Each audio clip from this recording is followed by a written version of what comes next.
ওই যে কবর, এই কবরের যে ভয়াবহতা, কবরের যে আযাব, কোন মানুষ কি দুনিয়ার জমিনে যদি আমার আল্লাহ কবরের দরজা, কবরের গেট, কবরের কপাট খুলে যদি আযাব দেখায় দিত রে ভাই, সাকালাইনের ভিতরে এমন কাউকে পাওয়া যাইতো না একজন ব্যক্তিও আল্লাহর নাফরমান। ঠিক কিনা আওয়াজ দেয়া বলে? কাউরে পাওয়া যাইতো না যে দুনিয়ার জমিন আল্লাহর নাফরমানি করে। আল্লাহর নবী, নবী কুলের সরদার নবী, দু জাহানের নবী, নবী আরবি সাল্লাল্লাহু আলাইহি ওয়াসাল্লামের স্ত্রী হযরত খাদিজাতুল কুবরা রাদিয়াল্লাহু তাআলা আনহা সারাটা জিন্দেগীর যত দম দৌলত খাদিজার ছিল সব কিছুই আল্লাহর রাস্তায় বিলীন করে দিয়েছে। সুবহানাল্লাহ। বলে কেন কেন গো? খাদিজা ডাক দিয়া বলেন, নবী গো, সব আপনি আল্লাহর রাস্তায় দান করে দেন, আমার কিছুর প্রয়োজন নাই, দরকার নাই। নবী গো, দুনিয়ার সুখ শান্তি, দুনিয়ার আরাম আয়েশ, দুনিয়ার শান্তি আমি চাই না গো। ওগো নবী, আপনি আমার জন্য একটু দোয়া করে দেন, আল্লাহ তাআলা যেন পরকালের জিন্দেগিতে আমারে সুখময় করে দেয়। তারপরেও খাদিজার ভিতরে কবরের ভয়, দিলের ভিতরে আল্লাহর ভয়। আল্লাহর নবীকে একদিন হযরতে খাদিজা কাছে পেয়েছে, হাত মোবারক ধরে বলেন, নবী গো, ওগো নবী, আমি আপনার কাছে কিছু চাইব, দিবেননি? সহিহ হাদিসের ভিতরে আসছে, আল্লাহর নবী ডাক দিয়ে বলেন, আয়েশা রে, খাদিজা রে, কি চাও? হযরতে খাদিজা ডাক দিয়ে বলেন, নবী গো, ওই যে কবর, এটা হচ্ছে প্রত্যেকটা মানুষের জীবনের পরকালের জিন্দেগিতে প্রথম ঘাঁটি। এই কবরে যদি কেউ ধরা পড়ে যায় নবী, সমস্ত জায়গাতেই সেই ধরা পড়ে যাবে। এই জায়গাতে কেউ যদি নাজাত পেয়ে যায়, সমস্ত জায়গা থেকে আল্লাহ তাআলা তাকে নাজাত দিয়ে দিবে। সুবহানাল্লাহ।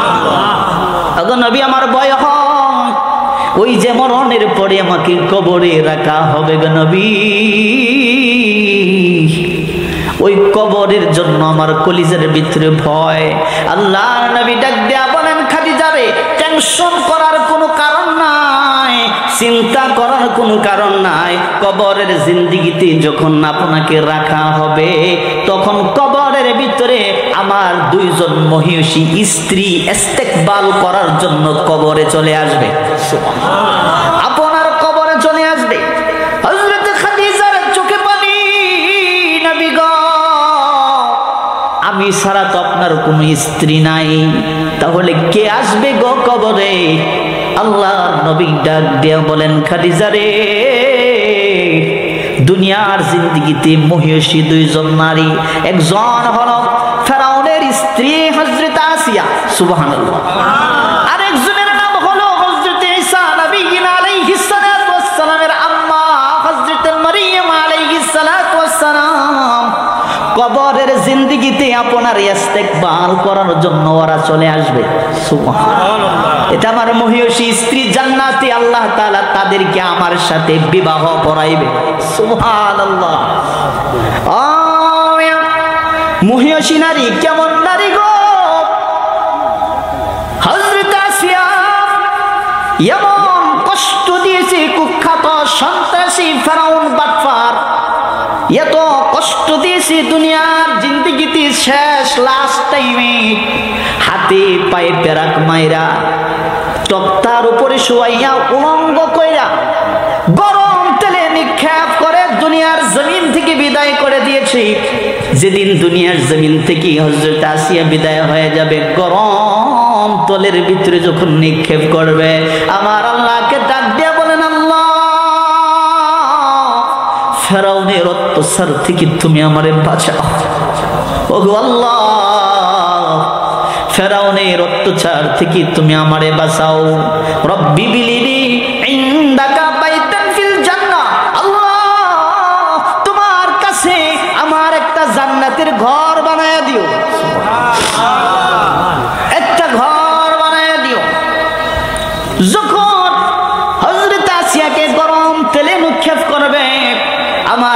রাব্বুল আলামিন আসমান থেকে জিবরাইল আমিনকে পাঠিয়ে দিলেন, জিবরাইল রে, জান্নাতটা হাতে করে নিয়ে যাও, আমার আসিয়ার চোখের সামনে তুলে ধরো। এই জান্নাত দেখে দেখে আমার আসিয়া দুনিয়ার জমিন থেকে বিদায় হয়ে যাবে। প্রিয় ভাইরা আমার, এই মহিয়সী নারী ফেরাউন বলেছিল, আসিয়া তুমি আমার স্ত্রী, কত মহাব্বত না তোমারে আমি করতাম, কালেমা ছেড়ে দাও রে, আমি তোমারে ছেড়ে দিব। কিন্তু আসিয়া কাফের বেঈমানের সামনে মাথা নত করে নাই। জীবন চলে যাবে রে যাক, তারপরেও কালেমা ছাড়তে পারবো না। হযরত খাদিজাতুল কুবরা আল্লাহর নবীকে ডাক দিয়া বলেন, গো নবী,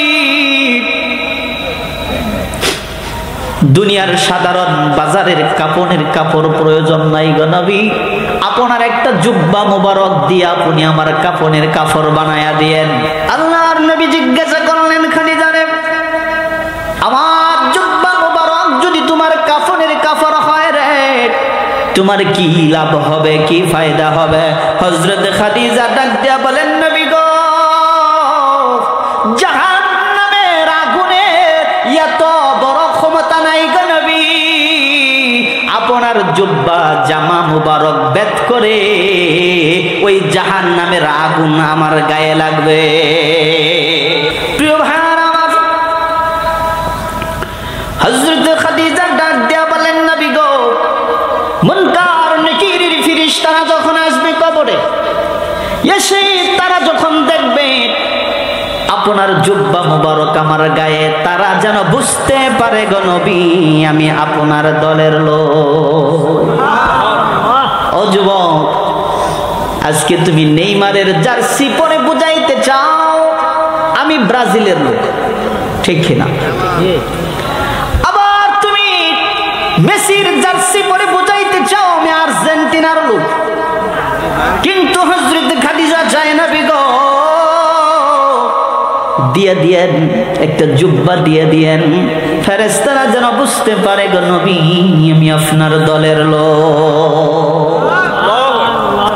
আল্লাহর নবী তার নিজের বরকতি হাত দিয়া হযরত খাদিজাতুল কুবরার লাশটা কবরে নামাইছে। কবরে নামানোর পরে এই চেহারাটা কিবলার দিকে করে দেয়, অটোমেটিকলি চেহারাটা আরশের দিকে ঘুরে যায়, আসমানের দিকে, উপরের দিকে ঘুরে যায়। একবার নয়, দুইবার নয়, তিনবার আল্লাহর নবী চেষ্টা করেছে, ব্যর্থ হইলেন। আল্লাহর নবী কিবলার দিকে চেহারা ঘুরায় দেয়, অটোমেটিকলি আরশে আসমানের দিকে ঘুরে যায়।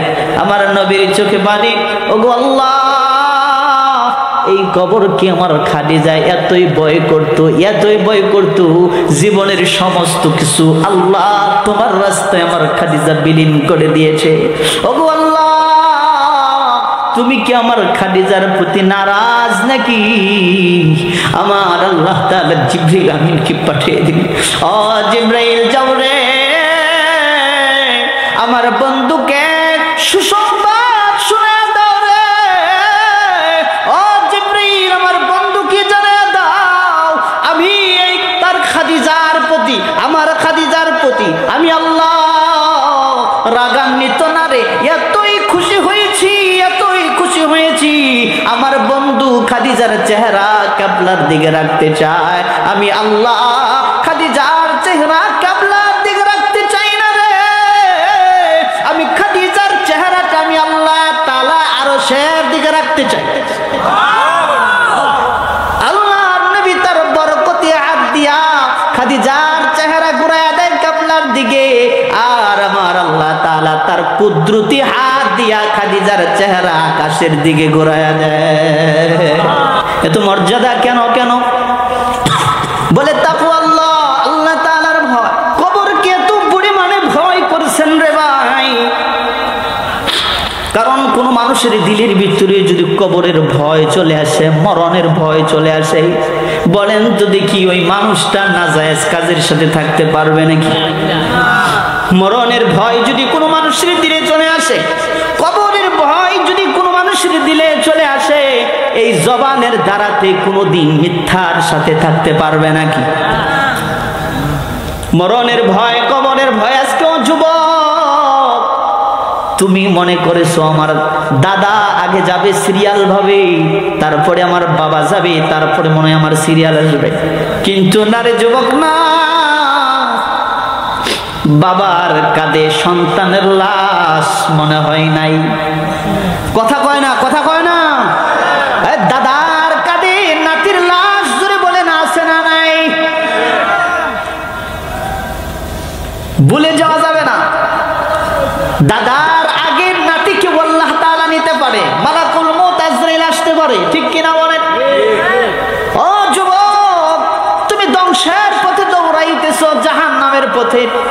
বিভিন্ন গেমের ভিতরে আসক্ত হয়ে তুমি জাহান্নামের পথে দৌড়াইতেছো, মিথ্যার পথে দৌড়াইতেছো। যুবক, মিথ্যা মানুষদেরকে জাহান্নামে নিয়ে যায়, সত্য মানুষদেরকে জান্নাতের পথে নিয়ে যায়।